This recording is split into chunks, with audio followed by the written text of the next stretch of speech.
தேர்தல் ஆணையர்களை நியமிக்க தடை கோரி காங்கிரஸ் தரப்பிலிருந்து வழக்கு தொடரப்பட்டிருக்கிறது. அண்மை செய்தியாக பார்க்கிறோம். காலியாக உள்ள தேர்தல் ஆணையர் இடங்களை புதிய சட்டத்தின் கீழ் நிரப்ப தடை கோரி காங்கிரஸ் தரப்பிலிருந்து ஜெயா தாகூர் என்பவர் வழக்கு தொடர்ந்திருக்கிறார்.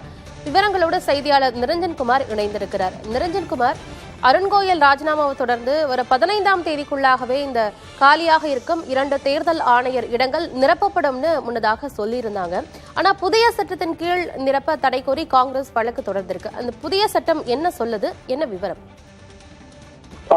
அதாவது புதிய சட்டத்தின்படி பிரதமர் நரேந்திர மோடி பிரதமரால நியமிக்கப்படக்கூடிய அல்லது பரிந்துரை செய்யப்படக்கூடிய ஒரு மத்திய அமைச்சர் மற்றும் மக்களவை எதிர்கட்சி தலைவர், இந்த 3 பேர். பிரதமர் மோடின்னு சொன்னது அவருடைய இப்போ அவர் பிரதமரா இருக்கிறதுனால குறிப்பிட்டோம்.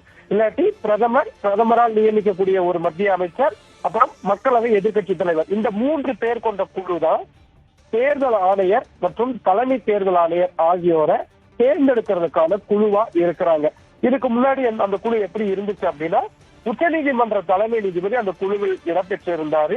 அதுக்கப்புறமா இது உச்சநீதிமன்றத்துடைய தீர்ப்பின் அடிப்படையில் தான் இந்த குழு அமைக்கப்பட்டிருந்த சூழல்ல அந்த குழுவை மாற்றி அமைக்கக்கூடிய வகையில மத்திய அரசு புதுசா ஒரு சட்ட திருத்தத்தை கொண்டு வந்திருந்தாங்க. அந்த சட்டத்தின்படிதான் நான் ஏற்கனவே குறிப்பிட்டது மாதிரி பிரதமரால் நியமிக்கக்கூடிய ஒரு மத்திய அமைச்சர், மக்களவை எதிர்கட்சி தலைவர் ஆகிய 3 பேர் கொண்ட குழு இந்த தேர்தல் ஆணையரை தேர்ந்தெடுக்கக்கூடிய பணியில ஈடுபட போறாங்க. இதுவரைக்கும் இந்த குழு இதுவரைக்கும் யாரையும் தேர்ந்தெடுக்கல.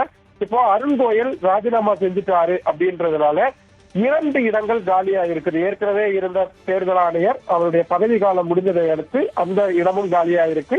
இவர் இப்போ ராஜினாமா பண்ணிட்டாரு. இப்போ ஒரே ஒரு தலைமை தேர்தல் ஆணையர் மட்டும்தான் இருக்கிறாரு. மக்களவை தேர்தலை நடத்துறதுக்கு இந்த ஸ்ட்ரென்த் அப்படின்றது போதுமானதா இருக்காது. ஒருமித்த கருத்து அப்படின்றது இதுல தேவைப்படக்கூடிய சூழல்ல மத்திய அரசு வரும் 15ஆம் தேதிக்குள்ள இந்த புதிய குழுவை கூட்டி முக்கியமான அந்த தேர்தல் ஆணையரை தேர்ந்தெடுக்கிறதுக்கான வாய்ப்பு இருக்கிறதா சொல்லப்படுது. இந்த சூழல்ல தான் காங்கிரஸ் கட்சியை சேர்ந்த வழக்கறிஞர் ஜெயா தாக்கூர் உச்சநீதிமன்றத்துல மிக முக்கியமான ஒரு மனுவை தாக்கல் செஞ்சிருக்கிறாங்க.